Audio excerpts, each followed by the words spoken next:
Nous vous informons que ce programme est déconseillé aux moins de 10 ans. L'homme le plus riche du Texas est accusé de meurtre. Il est sorti, il lui a dit « Salut » et il a tiré. Il n'y avait aucune raison de croire à son innocence. Il croit pouvoir s'en tirer grâce à sa fortune. Ça ne m'a pas surpris qu'il se croie invincible. Son procès secoue tout l'État du Texas. Il était question d'argent, de trahison et de cupidité. Le public s'est vraiment régalé.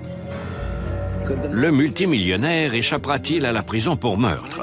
C'est ce que nous allons découvrir aujourd'hui dans Crime en haute société.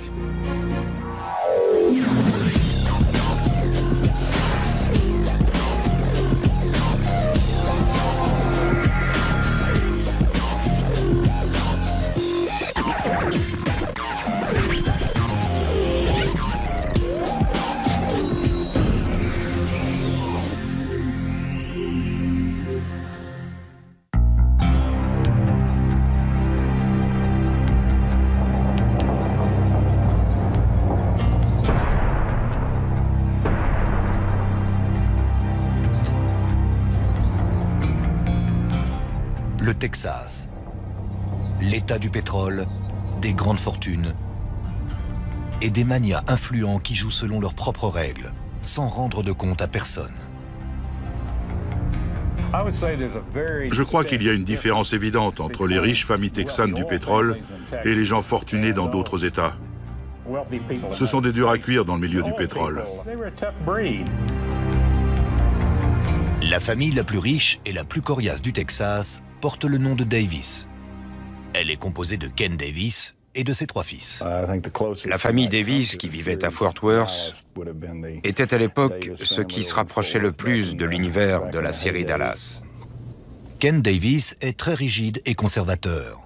Son deuxième fils, Thomas Cullen Davis, est différent. Même dans cet État connu pour ses fortunes et ses personnages ambitieux, Cullen Davis sort du lot. Quoi qu'il fasse, il le fait en grand. À la fin des années 60, il paie 6 millions de dollars, une somme colossale pour l'époque, pour faire construire la maison de ses rêves. Il organise les fêtes les plus somptueuses que Fort Worth ait jamais connues. Et quand Cullen a des ennuis, ils sont à la mesure de son ego. Par une chaude nuit d'août 1976, la police de Fort Worth reçoit un appel paniqué de la femme de Cullen Davis, Priscilla. Elle déclare qu'un homme s'est introduit dans leur maison, l'a blessée à la poitrine et tire sur tout le monde.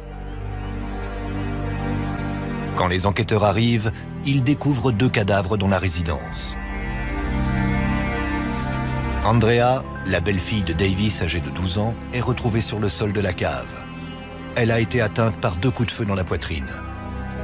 Dans la cuisine, Stan Farr, le petit ami de Priscilla dont Davis est séparé, gît dans une mare de sang, mort de blessures par balle. La police n'a aucune piste, mais Priscilla affirme pouvoir identifier le tireur.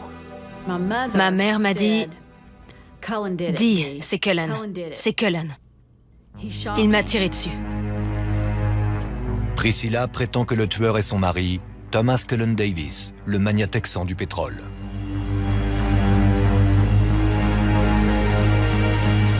La police intercepte Davis à l'aéroport de Fort Worth alors qu'il embarque dans son jet privé. Davis prétend se rendre à Houston, mais son pilote affirme qu'il partait pour le Brésil.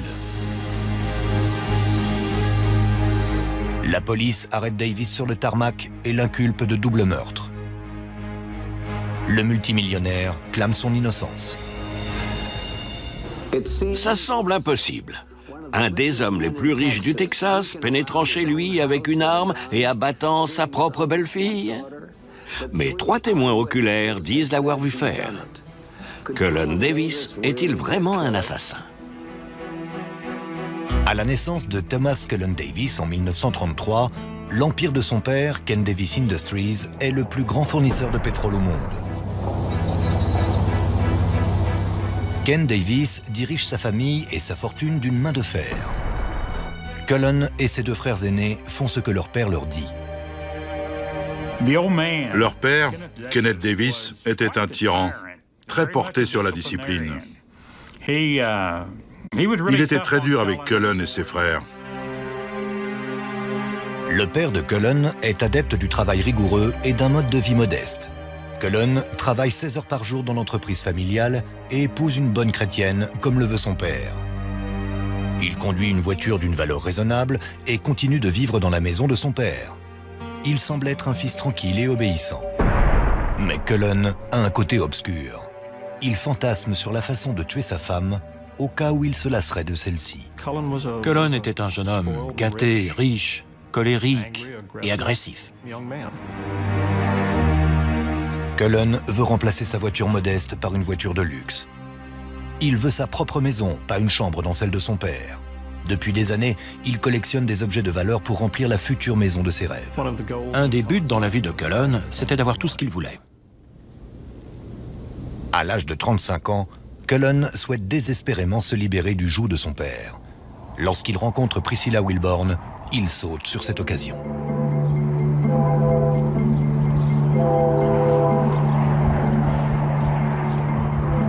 Priscilla est la fille d'un clown de rodéo. Elle a grandi au Texas dans la pauvreté, rêvant d'une vie meilleure. Elle adorait la vie. Elle aimait l'art et la poésie, tout ce qui était positif. À 27 ans, Priscilla a déjà été mariée 2 fois et a 3 enfants. Un fils, Jackie, et 2 filles, Dee et Andrea. Son deuxième mari est un riche vendeur de voitures de Fort Worth. Mais Priscilla ne s'en satisfait pas. Priscilla était une petite fille qui avait grandi dans un milieu défavorisé et elle tenait à faire partie de la bonne société de Fort Worth. Priscilla rêve de glamour et d'aventure. Elle se teint les cheveux en blond et commence à prendre des cours de tennis au country club très select de Ridgely, espérant ainsi rencontrer l'élite de Fort Worth. Et ça marche. Cullen Davis remarque immédiatement l'attirante jeune femme blonde. Elle était très menue et avait une grande chevelure blonde. Parfois, elle portait des perruques. Elle ressemblait vraiment à une poupée. Davis s'éprend de Priscilla et tous deux se lancent alors dans une liaison adultère. Mais le jour du Nouvel An de 1968, le mari de Priscilla et une équipe de détectives privés surprennent les amants dans leur chambre d'hôtel de Dallas. 7 mois plus tard, Davis et Priscilla se marient. Le père de Cullen désapprouve le mariage de son fils avec une blonde extravertie, issue d'un milieu défavorisé. Mais finalement, Cullen n'aura jamais à s'en soucier. Son père meurt d'une crise cardiaque 5 heures avant le mariage. Cullen et ses frères héritent de son empire pétrolier. Libéré du joug de son père, le jeune millionnaire peut vivre sa vie comme il l'entend. Davis engage un architecte pour construire la maison de ses rêves qu'il planifie depuis presque 10 ans. La différence entre Cullen et beaucoup d'autres gens, c'est que s'il voulait une maison à 6 millions de dollars, il avait les moyens et il l'obtiendrait. La résidence ultramoderne se trouve sur un terrain de 73 hectares et possède 20 chambres. Elle est si grande qu'elle a sa propre centrale électrique. Il la voulait et il l'a eue. Elle correspondait à sa personnalité. Ce n'était que verre, marbre et béton. C'était vraiment très froid. C'était plus un monument qu'une maison. Mais à l'intérieur, Cullen crée son propre monde à son image, excentrique et chèrement décoré. Cullen a dépensé beaucoup d'argent pour décorer la maison. Il est même allé à New York dans une galerie d'art et a acheté toutes les œuvres. Ce que je préférais se trouvait dans leur chambre. Ils avaient un magnifique dessus de lit en renard, du renard gris. C'était du vrai luxe. Cette maison, c'était l'univers de Cullen. Parfois, il marchait dans la maison et il s'arrêtait uniquement pour l'admirer. La vie à la résidence se résume à une fête permanente. Les rumeurs vont bon train sur la drogue qu'on y consomme, et le sexe, parfois même sous forme d'orgie. Les Davis décadents deviennent des légendes dans la haute société de Fort Worth. Cullen va même jusqu'à organiser une projection privée du film pornographique Gorge profonde, pour ses partenaires de golf du très select Country Club de Fort Worth. Et Priscilla fait repeindre la loge privée de la famille Davis au Texas Stadium dans sa couleur préférée, le rose. C'était une femme très extravertie et indépendante. Et elle ne se laissait pas influencer par ce que pensait la société à son sujet. Cullen couvre Priscilla de son affection et de son argent. À la moindre occasion, Cullen lui offrait un nouveau bijou ou un nouveau manteau de fourrure. Elle avait une énorme penderie remplie à ras-bord de manteaux de fourrure.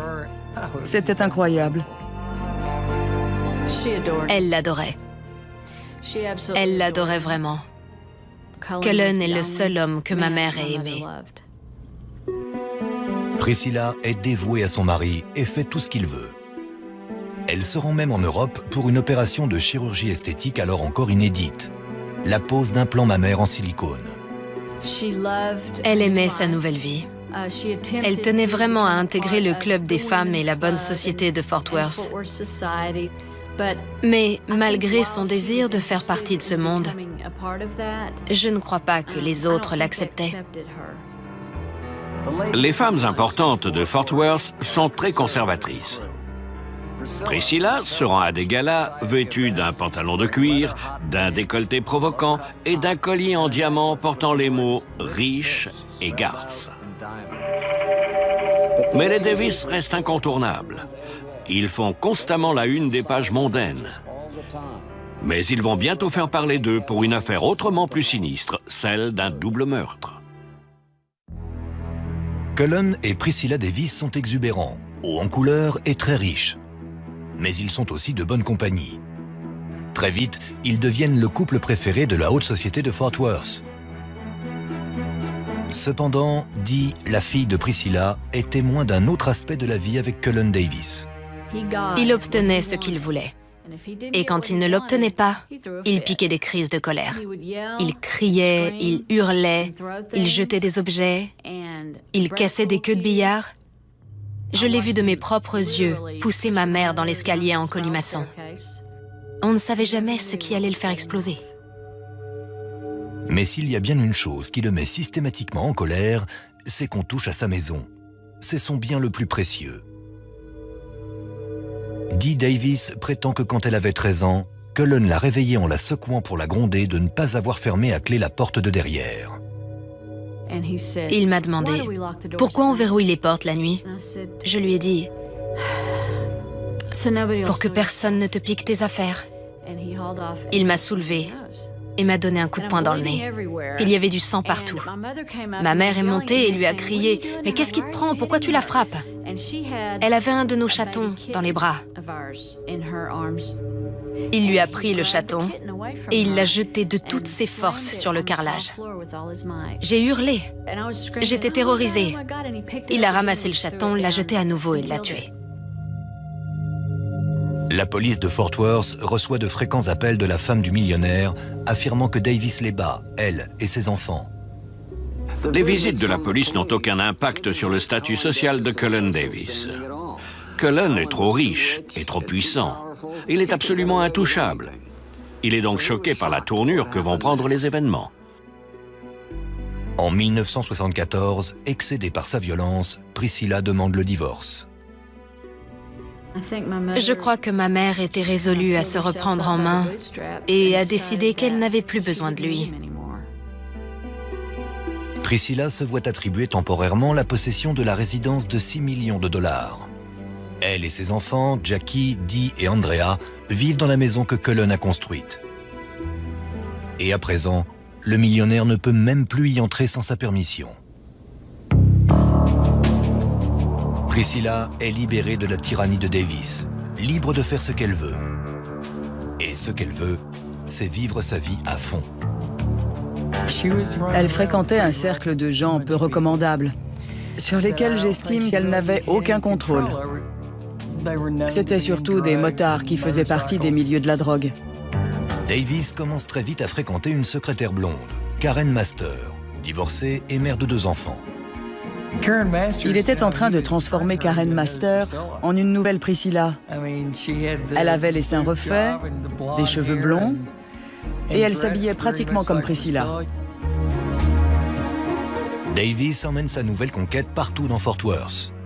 Le nouveau petit ami de Priscilla, Stan Farr, propriétaire d'un bar local, emménage dans la maison de Cullen. Stan insiste pour que Priscilla finalise au plus vite son divorce avec Davis. Mais Priscilla préfère attendre pour obtenir plus d'argent. Je crois qu'elle ne voulait pas abandonner cette maison. Elle la voulait et n'était pas prête à la lâcher. Les avocats de Davis lui annoncent que Priscilla va peut-être se voir attribuer non seulement la maison, mais également une grosse part de la compagnie pétrolière. De plus, les avocats de Priscilla font geler les avoirs de Cullen, ce qui signifie que la société Ken Davis ne peut plus signer de contrat sans la permission du tribunal. Quelqu'un lui disait quoi faire de son argent et il n'en avait pas l'habitude. C'est Cullen qui avait toujours décidé de ce qu'il faisait de son argent et personne d'autre. Les problèmes personnels de Davis commencent à affecter les bénéfices enregistrés par la compagnie. Les frères de Cullen sont furieux. Son grand frère lui a pour ainsi dire passé un savon à propos du divorce qui s'éternisait. Il l'a traité de tous les noms. Priscilla coûte cher à Cullen. Et pire encore, elle blesse son orgueil. À cause d'elle, il risque de perdre sa résidence, la maison de ses rêves et à présent la fortune de la famille. Cullen est quelqu'un qui obtient ce qu'il veut. La question est maintenant de savoir jusqu'où il est prêt à aller pour ça. Cullen Davis, le magnat du pétrole, est un homme désespéré. Je ne m'étais pas rendu compte à quel point il était obsédé par la maison jusqu'à ce qu'il soit sur le point de la perdre. Priscilla, sa femme dont il est séparé, exige la moitié de sa fortune et son bien le plus précieux, sa maison de 6 millions de dollars. Personne ne se rend compte à quel point Cullen Davis est obsédé par sa maison. Et c'est compréhensible, vu qu'elle ressemble plus à un bâtiment municipal qu'à une maison. Mais il l'adore. En fait, à en croire Priscilla, il l'aime assez pour tuer. Le 2 août 1976, Priscilla Davis et Stan Farr, son concubin, rentrent d'un dîner et trouvent la maison ouverte. Priscilla se demande pourquoi Andrea, sa fille de 12 ans, n'a pas enclenché l'alarme avant d'aller se coucher. En entrant dans la maison, Priscilla aperçoit une empreinte de main sanglante sur la porte de la cave. Mais ce qu'elle s'apprête à voir est bien plus atroce encore. En voyant le sang, elle a appelé Stan. Cullen est sorti de la buanderie avec une longue perruque de femme sur la tête. Il lui a dit « Salut » et il a tiré. Elle s'est effondrée et elle a commencé à crier à Stan. « Vite, je t'en supplie Stan, mets-toi à l'abri. Cullen m'a tiré dessus. Vite !» Le tireur ouvre le feu sur Stan.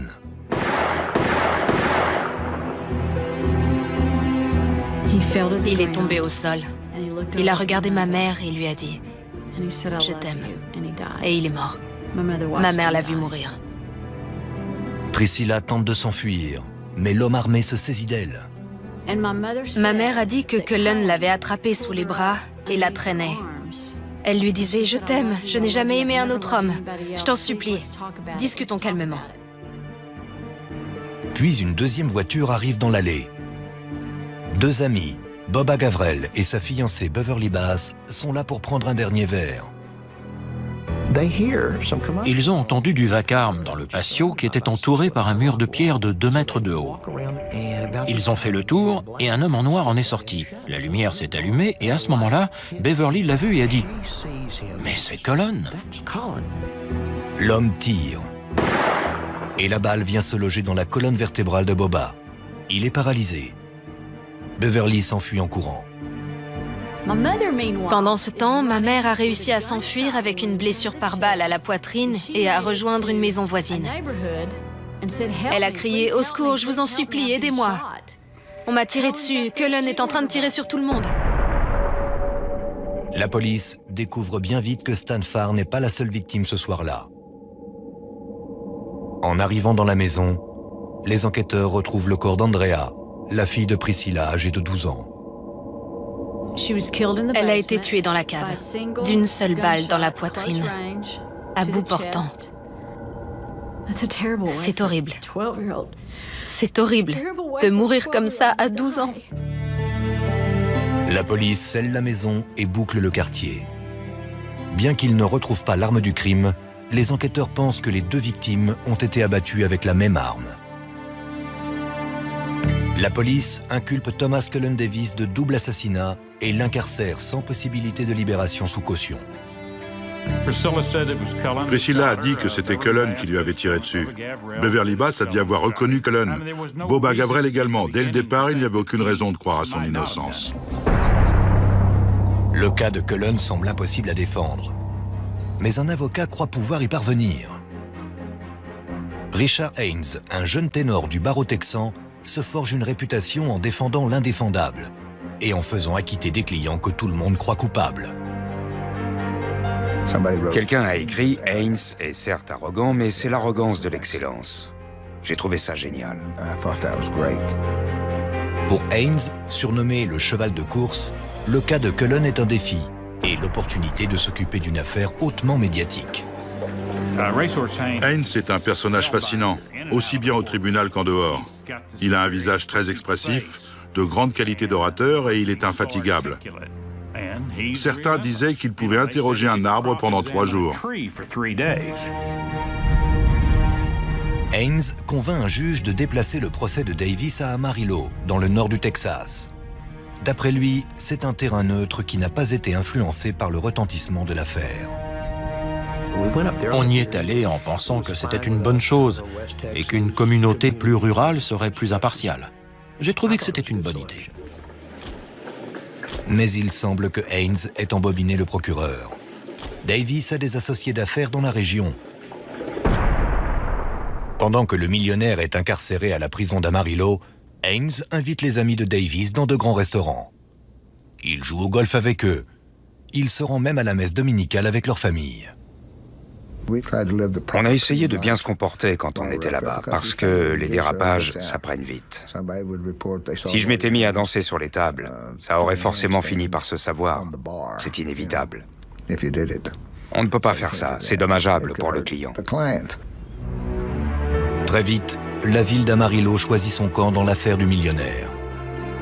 On estime que Davis a été piégé par une femme vindicative qui en avait après son argent. Il était devenu une espèce de héros populaire, au même titre qu'un Jesse James en quelque sorte. Un hors-la-loi que le public semblait avoir envie de soutenir. Même si Davis risque la peine de mort à Amarillo, il est traité comme un souverain en visite officielle.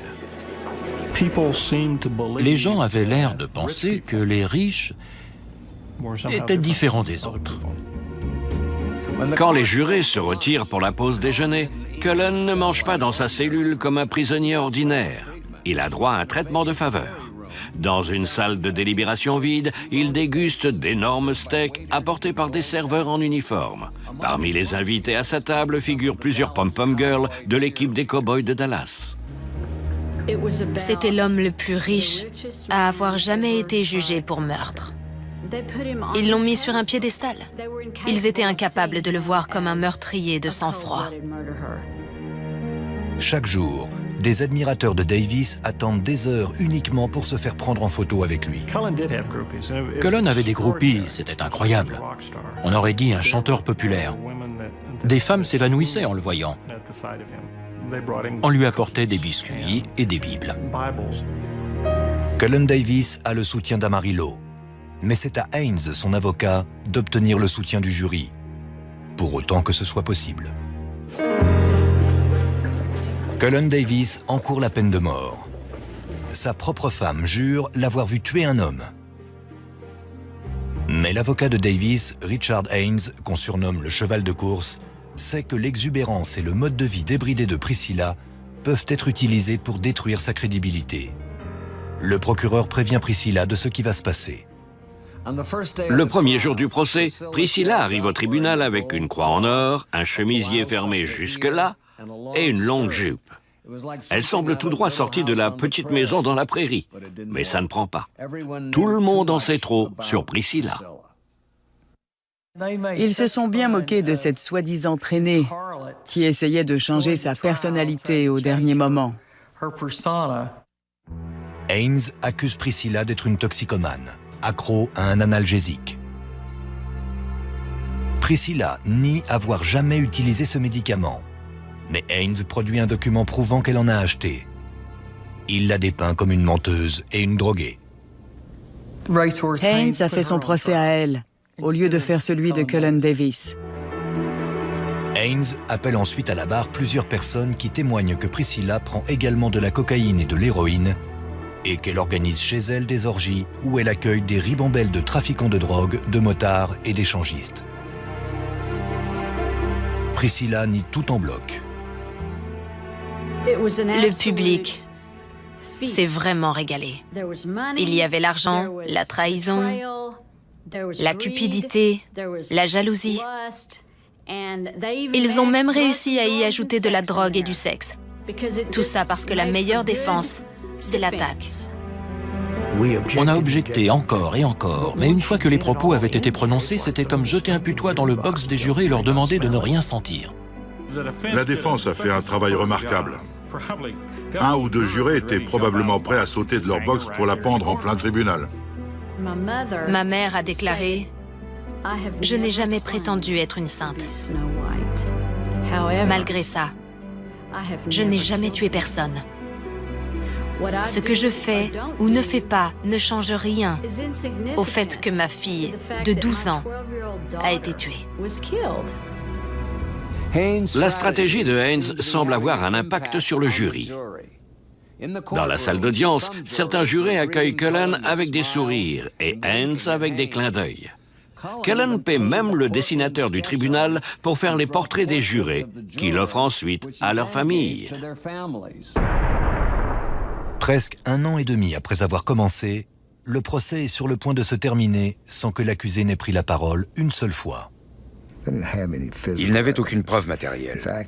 En fait, les preuves matérielles plaidaient toutes en faveur de l'innocence de Cullen.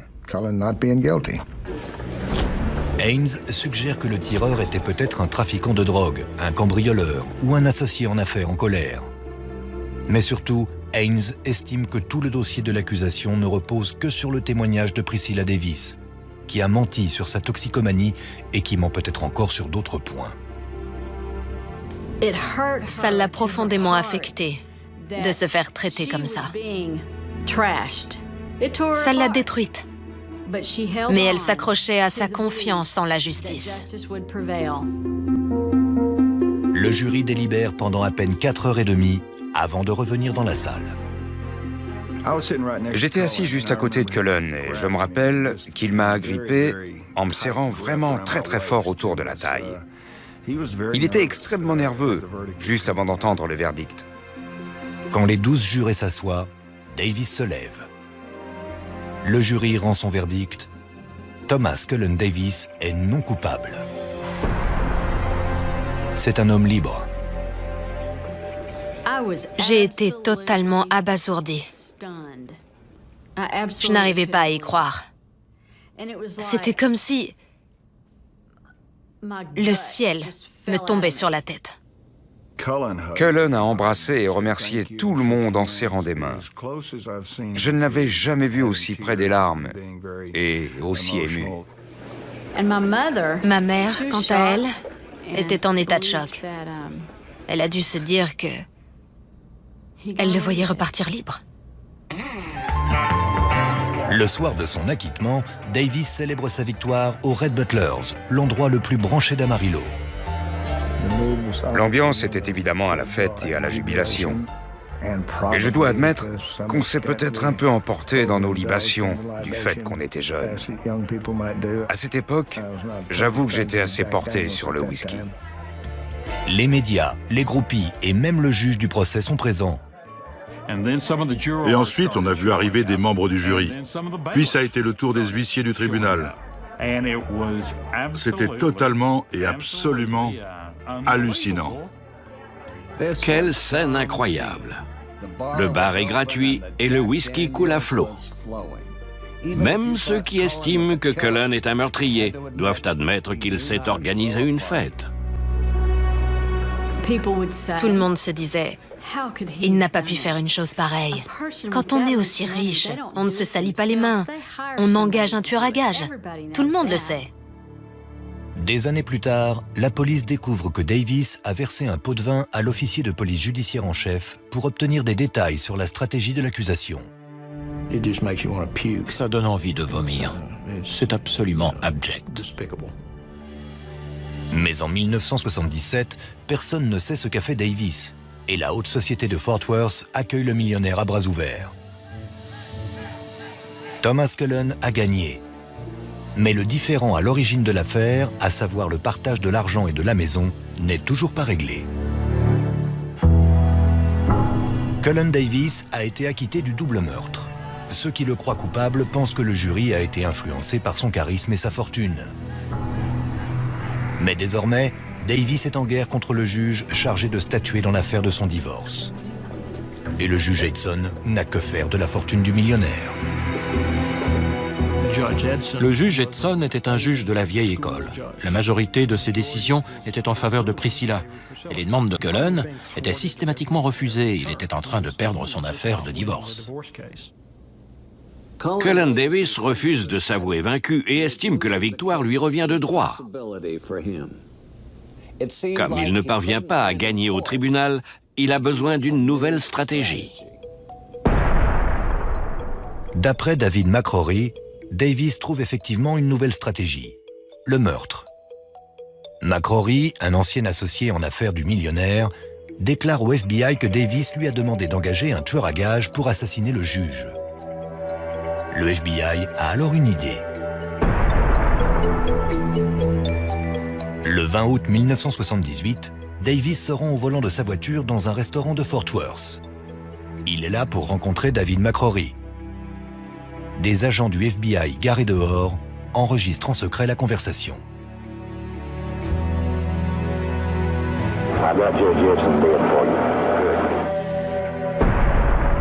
McCrory montre à Davis une photo en noir et blanc du juge Edson, en position fétale dans le coffre d'une voiture, avec des taches sombres sur son t-shirt dans le dos. On dirait du sang, mais ce n'en est pas. Pour faire croire que le juge avait bien été exécuté, les agents du FBI ont mis le juge Edson dans le coffre d'une voiture et ils ont étalé du ketchup, si ma mémoire est bonne, sur ses vêtements et dans le coffre. Quand Davis voit la photo du juge assassiné, il remet 25 000 $ à McCrory.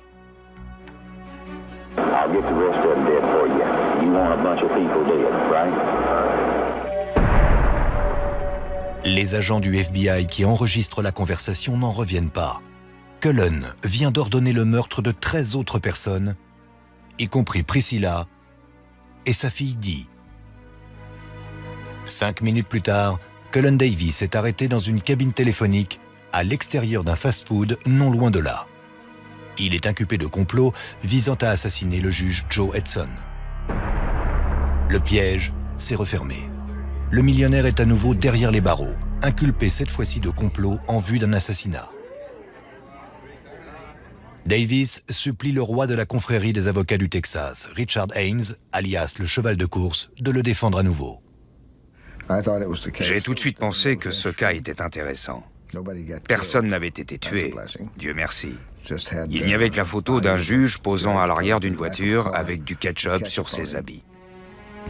Cette fois, Haynes demande 2 millions de $ pour défendre le magnat du pétrole, bien plus que les 250 000 $ qu'il a touchés lors du précédent procès de Davis. Haynes estimait peut-être ne pas avoir été assez payé pour le premier procès et qu'il méritait par conséquent beaucoup plus. Donc, pour le deuxième procès, il était prêt à demander une somme colossale. C'est ce qu'il a fait et il l'a obtenu. Haynes a fait des miracles lors du premier procès. Mais cette fois-ci, il fait face à un problème plus épineux que des témoignages. L'accusation semble avoir toutes les cartes en main. Les bandes vidéo montrent Davis en train de commanditer un meurtre avant d'en ordonner d'autres. Qu'est-ce qu'il faut de plus comme preuve? Je me suis dit, ça y est, ils vont le coincer. Je pensais que la justice aurait droit à une deuxième chance. C'est rare d'avoir des preuves d'un crime en flagrant délit.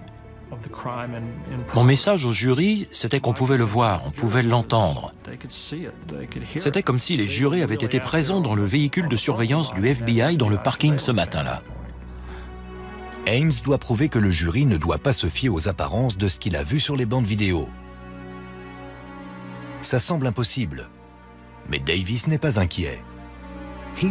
On avait devant nous un homme qui avait réussi à se sortir d'une situation désespérée à Amarillo. Et ça ne m'a pas surpris qu'il se croie invincible. Les admirateurs du mania du pétrole continuent à le soutenir. Les procureurs reçoivent quotidiennement des lettres d'injures et des menaces de mort. Lorsqu'on marchait dans le couloir qui mène à la salle d'audience, chaque matin, les gens huaient les procureurs. Ils leur crachaient dessus. C'était très insolite. Une fois de plus, le procès de Cullen Davis est l'événement auquel tout le monde veut assister. Imaginez-vous qu'il allait même jusqu'à signer des autographes. Des gens lui demandaient un autographe. Cullen a l'affection du public. Mais malgré toute cette popularité, les preuves sont difficiles à réfuter. L'accusation a maintenant une deuxième chance d'envoyer Cullen Davis derrière les barreaux. Mais Davis dispose d'un atout caché. Une défense si audacieuse qu'elle va consterner et rendre tout le monde perplexe. 2 ans après avoir été acquitté lors de son procès pour double meurtre, il est à nouveau sur le banc des accusés, cette fois pour avoir voulu tuer un juge. Le FBI déclare avoir des bandes vidéo de Davis payant son ami David McCrory pour le meurtre du juge Joe Edson.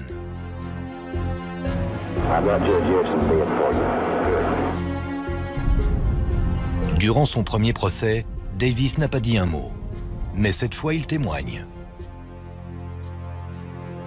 En octobre 1979, il donne sa version à la barre de ce qui s'est passé lors de sa rencontre avec David McCrory. Pour résumer, ce que Cullen prétendait, c'est qu'il pensait en fait agir en tant qu'agent double. Davis affirme que c'est lui qui travaille avec le FBI et qu'il essayait simplement de coincer David McCrory. Ce qu'a dit Cullen, c'est qu'il avait été contacté par le FBI et qu'on lui avait dit de donner le change à David McCrory parce que le FBI enquêtait en fait sur McCrory et sur un groupe de personnes qui essayaient d'extorquer de l'argent ou de nuire à Cullen. C'en était presque risible. Le FBI dément avoir un quelconque rapport avec Davis. L'accusation pense avoir un dossier en béton. Elle dispose de preuves matérielles, des bandes vidéo de Davis en train de commanditer un meurtre. On était très inquiets. On n'était pas du tout convaincus d'obtenir l'acquittement. Mais si Davis est inquiet, il ne laisse rien paraître en public. Durant le procès, Cullen s'organise une énorme fête d'anniversaire et invite le shérif de Fort Worth. Celui-ci est ravi. Il arrive avec l'ancien uniforme de prisonnier de Davis et une scie à métaux. Puis il offre à Davis la clé de la prison du comté. Que peut-on bien offrir à quelqu'un qui a déjà tout? J'étais dégoûté. Le grand responsable des forces de l'ordre du comté de Tarrant faisait de la lèche à un tueur d'enfants. Il faut 2 jours et demi au jury pour décider du sort de Cullen. Le 9 novembre 1979, il est prêt à rendre son verdict. Je me rappelle être allé voir Haynes et lui avoir demandé « Qu'est-ce que tu en penses ?» Il m'a dit « Notre bateau vient de couler. C'est la première fois que j'ai vu Cullen aussi nerveux. » Un silence de mort pèse sur la salle d'audience quand le président du jury annonce le verdict. Cullen Davis, l'homme le plus riche jamais jugé pour meurtre, est déclaré non coupable une fois de plus. Bien entendu, on était tous abasourdis. Même la défense n'en revenait pas. Cullen ressemblait à quelqu'un qui venait de survivre au crash d'un avion. Il avait presque l'air sous le choc. Il tremblait de partout. Il était physiquement affecté. Forcément, la salle d'audience a explosé. Le juge a marmonné un juron et a quitté la salle précipitamment. C'était incroyable. Justice n'a pas été rendue. Il avait simplement l'argent et le pouvoir nécessaires pour lui échapper. Quand on place 250 millions de dollars et la Charte des droits et libertés dans la balance de la justice, elle va pencher en faveur de l'accusé. Et on ne peut pas lui en vouloir d'en avoir profité. C'est ce qu'il a fait. Cullen Davis a eu beaucoup de chance devant les tribunaux texans, et ce n'est pas fini. Le juge Edson se retire de son affaire de divorce, et le nouveau juge tranche en faveur de Davis. Le millionnaire récupère sa maison de rêve et tout ce qu'elle contient. Priscilla reçoit à peine 3,5 millions de dollars au lieu des 100 millions que demandait son avocat. Elle voulait en finir une fois pour toutes. Sinon, elle aurait refusé cet arrangement ridiculement défavorable. Le fait de perdre sa fille et d'affronter toutes ces épreuves lui a ouvert les yeux sur ce qui comptait vraiment pour elle. C'est une décision difficile à accepter pour Priscilla. En dépit de la décision du juge, elle garde 50 objets de la maison allant du robot de cuisine au-dessus de lit en renard. Elle laisse également un petit cadeau à son ex-mari, un tas de déjections du chat et du chien. Priscilla et ses amis restent convaincus que Davis est un meurtrier. Il est coupable. Je n'ai absolument aucun doute là-dessus. Ça a tourmenté Priscilla jusqu'au jour de sa mort. En 2001, Priscilla meurt d'un cancer du sein à l'âge de 59 ans. Bien que Davis ait été accusé d'avoir tué pour garder sa fortune, au final, il ne lui reste plus rien. Suite à la chute des cours du pétrole dans les années 80, Davis fait faillite et se voit forcé de vendre sa maison. Peu après son acquittement pour tentative de meurtre, Cullen Davis affirme avoir découvert Dieu et rejoint une église évangélique. Aujourd'hui, il est missionnaire et prêche partout dans le monde. Les enfants de Stan Farr, le petit ami de Priscilla, poursuivent Davis pour la mort de leur père. Le cas se règle en dehors des tribunaux et Davis accepte de leur verser 250 000 dollars. Dee Davis pense aujourd'hui encore que Cullen est coupable du meurtre de sa sœur. Il a peut-être trouvé Jésus, mais il n'en reste pas moins le meurtrier de ma sœur. Et il s'en est tiré blanc comme neige. La maison, symbole du pouvoir et de l'influence de Cullen, a bien changé depuis toute cette affaire. Elle est devenue un restaurant à viande, puis un restaurant mexicain.